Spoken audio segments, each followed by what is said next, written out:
Welcome to the Inside Silverstone podcast, a business-focused podcast covering all things tech, engineering and innovation. Hosted by me, Chris Broome, a huge tech, motorsport and gaming fan, and also the owner of Longhurst, a firm of lifestyle financial planners and independent financial advisors located in Silverstone, Northamptonshire. This is a series of unscripted and unpolished conversations with leading business owners, thought leaders and high-tech talent where we discuss their experiences within the Silverstone business and motorsport region. We will also be asking them to share their knowledge, insight and their thoughts on the future just for you.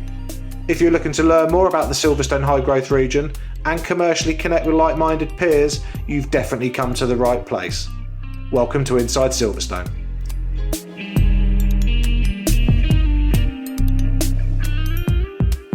Welcome to the next edition of Inside Silverstone. My name is Chris Broome and I am your host. Today I am delighted to welcome to the show Dan Roberts, who is a partner and business expert, business advisor at Cotton Chartered Accountants in Northampton. Dan, welcome to the show. Yeah, hi Chris, thanks for the introduction. Good to be here. Great, well, thanks for coming on, Dan, especially as we are in obviously COVID lockdown. So, we've decided to release this not only as a podcast but also as a video, so thanks for agreeing to come on. And as we were both literally joking before this started, we both have the faces for radio, so we will muck our way through this as best as we can. So Dan, what is customary within each episode, each interview that we do, we like to give our wonderful dear listeners a quick career background to help sort of explain and shape the journey that you've been on to get where you are and obviously do what you do. The sort of great news is that this is a really short piece because you are basically and have been pretty much working for Cotton's Accountants for all of your career, pretty much. Does that sound about right? Yeah, no, that is right, Chris. Yeah, I mean, I went to university, I was up in Leeds, did a degree in economics, finished that, and then, as most people do, you float around, a little bit, got a job then in recruitment, only really because it was quite a nice salary. And sure. At that point in time, well, I thought, I like a bit of that. Spent probably 8 months there. Then actually I thought, I want a career. Yeah. I actually want something that I could see me through and have a career and have some challenges within it. And I decided to write to all the accountancy firms in Northampton. One of those firms then who actually answered my letter with my CV was Cotton's. Yeah. And the rest is history, really. So started off as a trainee and now we're a partner within the firm. Well, I think that's just a fantastic lesson there, full stop, isn't it? For any students or anybody that's even considering a career change at whatever age, especially now where people are being made redundant or furloughed or, considering their options. Nothing wrong with writing letters, emails and sending it out within a business region, following it up presumably afterwards to make sure it's been received. And you never know, 10, 20 years later from trainee and sitting your exams, becoming an accountant and a specialist to then partner and who knows what happens in the future. Yeah, no, exactly right. Actually to be a bit speculative sometimes works and actually, paid off. Yeah, no, good, bravo. And so for those that haven't come across Cotton's before, talk to us about Cotton's. So, where are you based and, what's a typical client look like and a business owner look like for Cotton's? Yeah, fair enough. So Cotton's itself has been around for about 35 years. We're established in Northampton, Rugby, Daventry, Milton Keynes, down in London. We have about 80 within the team, professionals, working with a wide variety of clients, mostly SMEs, and that's what we specialise in. But we do personal tax returns all the way through to looking after subsidiaries for billion-dollar groups, based within the UK, and everything else in between along that route. Typically SME market. And what about you? So presumably you're working with that same broad range? Yes, I do. Yeah. So my own client base, people I look after. So in the main, I'm looking at people within the motor industry, so various motor factors, part of big groups within there, people within manufacturing, people involved in professional services, around some of the ancillary services that feed into motor and manufacturing services. So, again, quite a diverse mix, quite a diverse set of people within there across a variety of industry types. And I guess that's probably one of the reasons why Cottons and also you joined the Silverstone Technology Cluster, which is, for those that are listening to this for the first time, is a specialist business and technology community in the heart of Northamptonshire and based on Silverstone Race Circuit, which is where my business Longhurst is also based. So your flavour, your specialism in sort of motorsport stroke manufacturing fits neatly there, right? Yeah, that's right. I mean, personally, I have an interest in motorsport anyway, and I'm a bit of a geek in the fact that I like to know how things are made, and I'm interested in those type of processes and all those sort of bits. So actually, it comes hand in hand to work and to be part of, something like the STC, and to try and work and partner with firms who are providing, innovation, in various industries, cutting edge technologies. I quite like that. It's quite good. And to be able to work with those sort of firms, offering some services like, say, R&D tax credits to help support those along the way, going to get real interesting. And presumably you've got clients based on Silverstone already, is that right? Yes, we do. Yeah, so we work with a number of clients there already. We've got a couple of contacts already based within STC, like yourself, Chris. We work with. So it's quite a vibrant community down there, and it's good to be a part of it. Good. Really good. And so, obviously, present day, it's now April the 6th, 2020. And so clearly we're in the middle of, it's now beginning of week 3 of lockdown. Yeah. I've got a lot of business owners as clients. A number are based on Silverstone Park, but also just geographically all over the country. I know how they're feeling about their personal wealth, but also their business. You must be really at the sharp end of it as an accountant stroke business advisor. Yeah. What's it like out there at the moment? Yeah, these are unprecedented times at the moment. I don't think any of us have seen anything quite like this in our lives, and it's difficult. There are people right at the sharp end at the moment, and it's difficult to see some light at the end of the tunnel. We've had a lot of good news that's come out of the government in terms of what reliefs that they offer. However, there are delays in actually seeing some physical cash come through. Do we know how long this is going to last for? We're 2 weeks in of a 3-week lockdown. I think that's going to be at least another 4 weeks, at least another 8 weeks potentially, until we start getting back to a little bit of normality. But obviously that puts a lot of uncertainty in terms of, what does a business look like in there? Some sectors are facing the challenge a little bit more, or weathering the challenge a bit easier than others. But it will have a big ripple effect throughout the whole economy. So I think we're going to see the implications of this probably for years to come. And so presumably part of the reason there's a delay is that the government have to create infrastructure, systems and processes to be able to assess and then issue whatever benefit it is, whether it be to an individual or to a business. Presumably that's the reason for the delay.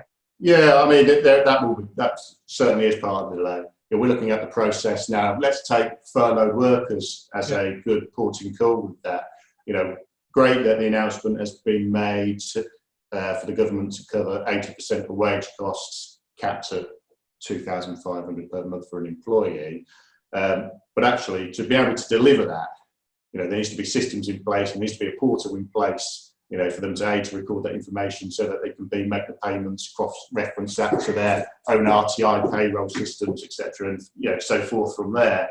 So, apparently they're working around the clock to be able to get those systems up and running. I can't imagine it's easy to do that, given the fact that there's going to be millions of people put onto this furlough system at some point in time. And so furloughing, I think a lot of people will now have a rough, broad idea of what furloughing is because of just the sheer volume of communications on social media and in the press. But for those that are still potentially unsure, what is furloughing, and for anybody running a business that just wants reassurance, in simple terms, what is it? How does it work?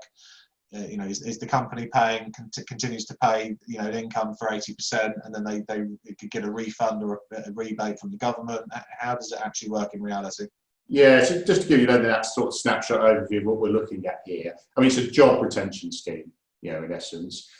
Businesses impacted by this COVID-19 virus, if that's causing you pressure in terms of, actually I've got to look at staff redundancies, we're saying, can we keep the staff? Or the government's saying, can we keep the staff? We will then give you a grant for 80% of their wage costs, capped at £2,500. That wage cost is obviously gross, includes employers' national insurance and employer pension contributions under the auto enrolment scheme.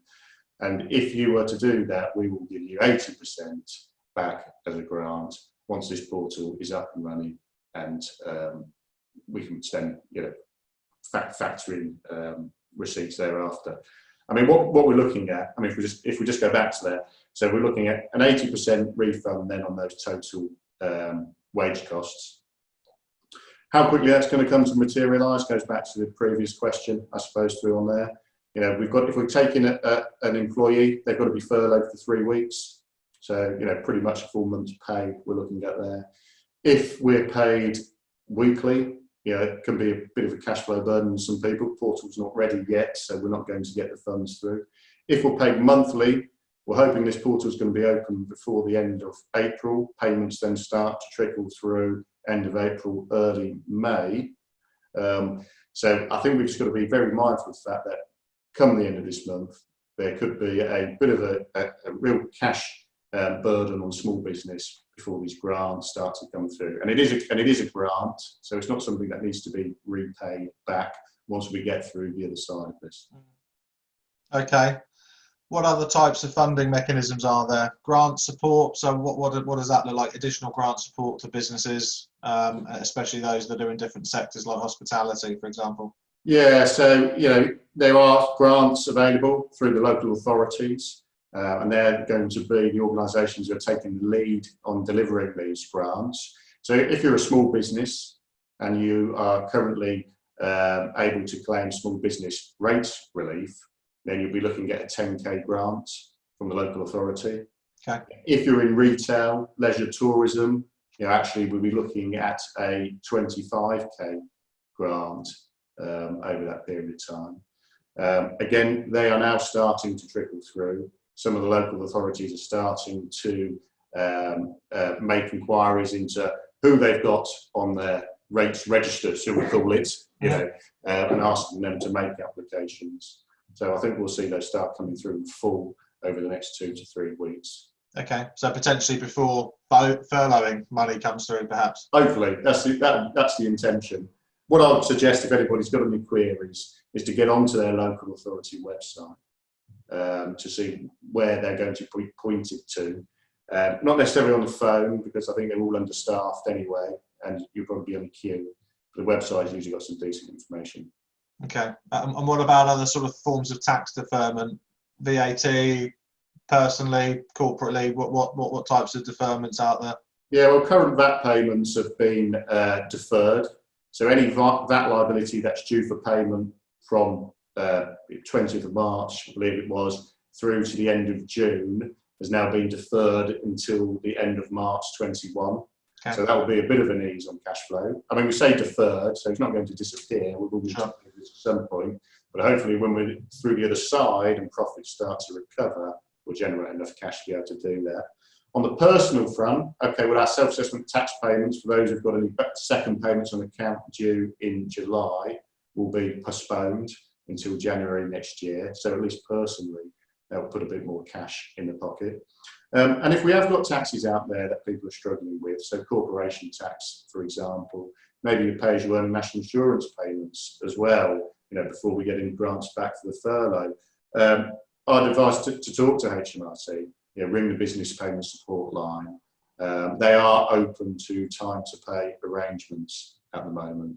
So I think it's something that particularly everyone should be considering, sort of during this time period. Okay, and so as a business owner, anything else that is potentially available to us? Yeah, we've got the business interruption loans. How easy and accessible they are is yet to be determined. I'd advise, if you think you're going to be short of working capital, talk to your bank manager, get an application in, get it started at least. There will be various bits of data that they're going to need. So, talk to your accountant, start pulling that together, get your accounts done, have a look at what your current cash flow needs are. Don't be too prudent. If you're going for a loan, actually make sure you go for the right amount. What you don't want to be is caught short, 3 weeks after a loan and thought, I wish I asked for another 20k. Be realistic with that. Assume worst case scenario and work from there, in essence. And what about things like personal guarantees on those bank loans? Well, it's been in the news recently with regards to personal guarantees, and I think the general view of government is that banks shouldn't be asking for personal guarantees. I think what we'll probably find, it's going to be on a bank case-by-case basis. Sure. I wouldn't necessarily want to be. It'll leave a bit of bad taste in people's mouths, I think, if personal guarantees. Yeah, especially as they were bailed out in 2008, right? Yeah, by taxpayers. What else? So, what about businesses that potentially really at the sharp end, and from a cash perspective, very cash poor, didn't have any type of buffers in place, can't wait 3 or 4 weeks, let alone even 3 or 4 days, that are facing the realistic option of closing. What advice could you give them? Pathways to follow, advisors to talk to, disaster planning. What can we do? I mean, if you're in that sort of scenario, I think you've got to talk to your accountants. Talk to your business advisors. I think you've got to be doing that now. If your current people can't help, give us a buzz. We're always open. We're open for business. We're working from home, and we're always here to help if we can. I mean, these are really challenging times. Now, if you look to the SME market, and if you just looked at those director shareholders who are on minimum pay for tax advantages, why not? Been enjoying those for years, but actually now in a scenario where there's potentially not a lot of government support out there at all. And this, really sort of crucial times for those firms, because potentially there's no cash coming in at all, and we're not going to get any government grants, despite the fact that we've been paying a lot of corporation tax and a lot of VAT and etc. personal tax for the last sort of few years. So in those sort of scenarios, talk to your accountants, have a look what reserves you've got left in the company. How can we get those out efficiently? Where does our exposure sit? Is there any personal guarantees that the company's being caught with, existing personal guarantees that need to be managed out in any sort of scenario? Speak to an IP firm, a consulting practitioner firm. If you can't get hold of the accountants, you need a little bit of advice, because they're out there too, who are helping who are helping through. Personally, look at your own finances, talk to your mortgage company. We are hoping that actually once we get through this, it will be back to business as usual. How quickly that happens and how quickly we get back to business as usual, is up in the air. But if we can keep as much cash as possible, defer out some payments, take some holidays as and when where we can, try and apply for universal credit even, although you've probably been in the queue with another 1 million people who have already done the same sort of thing, then I think that's all we can do at this stage. Turn your phone off. Yeah, sorry. That's rookie error. Come on, Dan. No, it's fine. That's real smart. Is it? Well, we'll blame Will. Okay, so, and you said you raised the thing about mortgage payment holidays, so that's 3 months, right? So people can take a 3-month payment holidays subject to the bank agreeing to it. I think a lot of banks are now doing online applications that are fast track through. I know I've got a number of clients who've done that for the simple purpose of just further increasing their cash buffer. So yeah, very, very prudent. I think what one of my takeaways from this, and I think there's going to be some sort of deep learning from both sort of private investors and savers, but also business owners, is cash buffers. and the real need to ensure. I mean, we always advise as a firm of financial planners to personally have at least 3 to 6 months worth of net salary in a sort of sleep easy disaster fund for moments exactly like this, where potentially redundancies kick in or there's a reduction in income. And so before you need to start worrying about credit cards or going for government grants or anything like that, you've already got the reserve there to last half a year, et cetera, et cetera. So I think hopefully, certainly with the clients I'm working with, it's not so much a problem, because a lot of them have it in place. But I think for most of the UK population, hopefully there'll be some really good learning. That's actually you need to delay gratification, stop spending money on shit that you don't need. Make sure you've got your cash buffer in place so that if this happens again, which it will, because on average these types of events happen on 6 or 7 years on average. It's been a while since 2008, but that you're ready and prepared. Yeah, I mean that's right. Keep that in reserve. Sometimes in the business, a good rule of thumb, if you can do it, is have working capital reserves of around 3 to 6 months. Not everyone can do that. Appreciate that. If you can do it. If you know what I mean. And have that sort of plan in place. Have those working capital cash flows. Just to hand it. It's good practice. See what it looks like. So. When you get to situations and scenarios like this, you can do some planning around it in a shorter period of time. I think clearly we're both professional advisors, so I'm always going to say this, but having the right team around you, whoever that is. So if you're listening to this and you've got your own financial planner, which is great, and you've got your own firm of accountants, great. You need to make sure that they're working together and that they're working with you and are providing you advice like this. And I say that because I was chatting to a very young business owner who was referred to me by a big bank a year ago, and one of the very first things I installed into him was about savings behaviour and emergency buffers. And I was speaking to him last week just to catch up, as I'm doing with all my clients on a weekly basis, just to make sure they're all tickety-boo.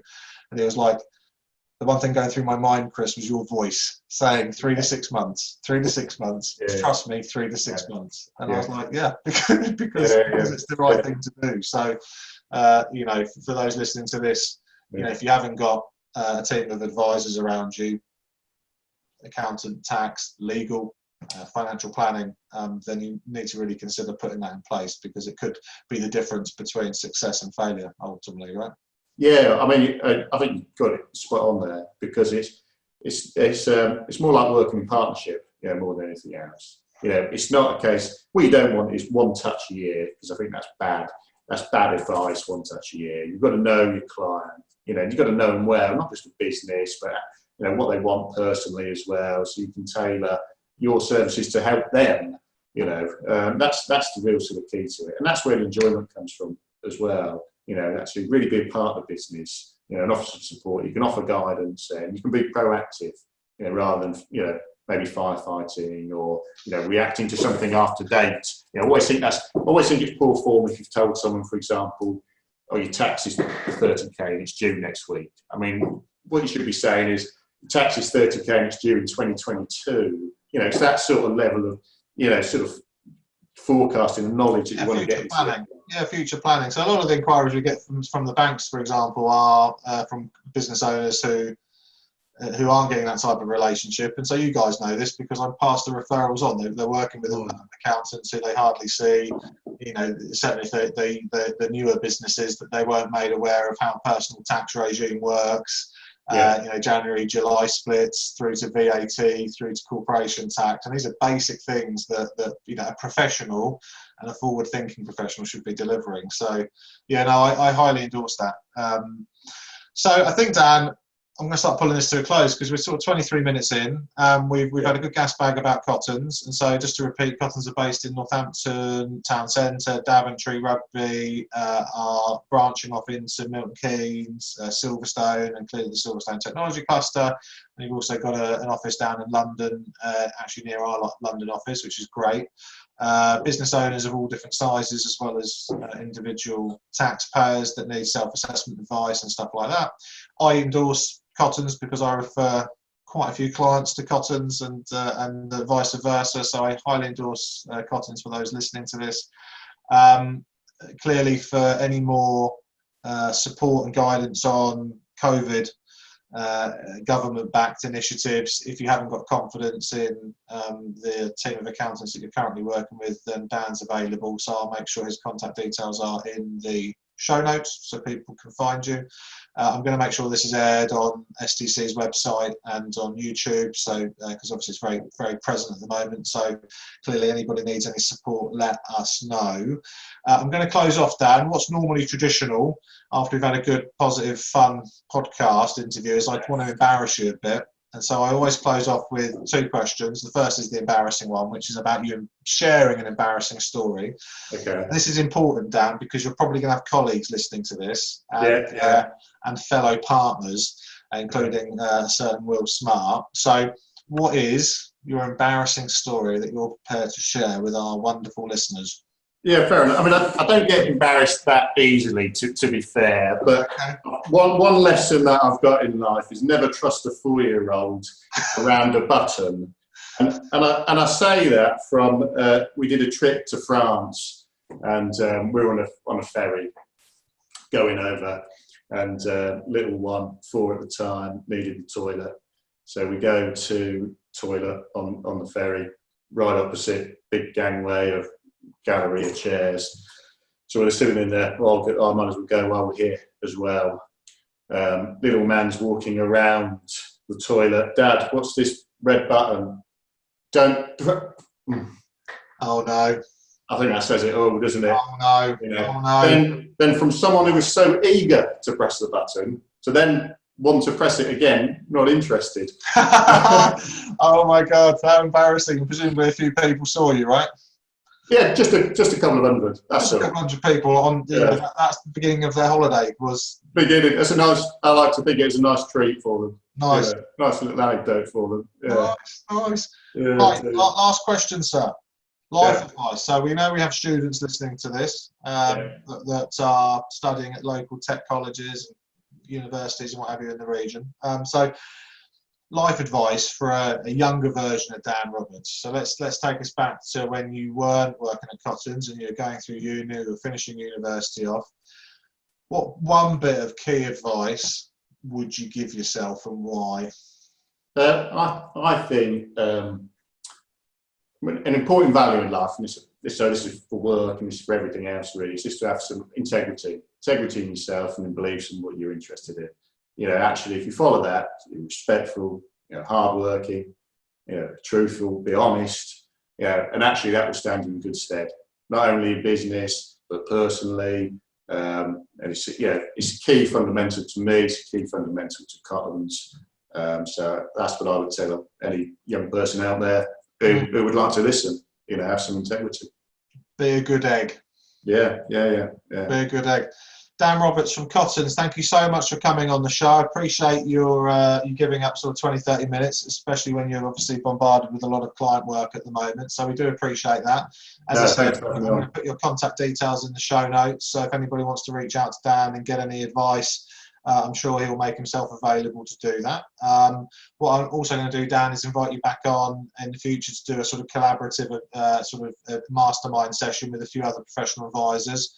I think there's more in this conversation around COVID and business continuity, and we're in it together, not alone. Mentality. Yes, yeah, indeed. Yeah, exactly right. Yes. So I'll have a think about who else we can invite to that, and we'll happen. Yeah, great. Yeah, thanks a lot, Chris, for having us on. Cool. And everyone keep safe. Speak to you soon, sir. Cheers. Thanks, guys. Thanks. The Inside Silverstone podcast is produced by the team at Longhurst for the benefit of those with a passion for all things tech, engineering and innovation. For more information, please visit longhurst.co.uk/Inside Silverstone, whilst also remembering to give us a 5 out of 5 star rating on iTunes.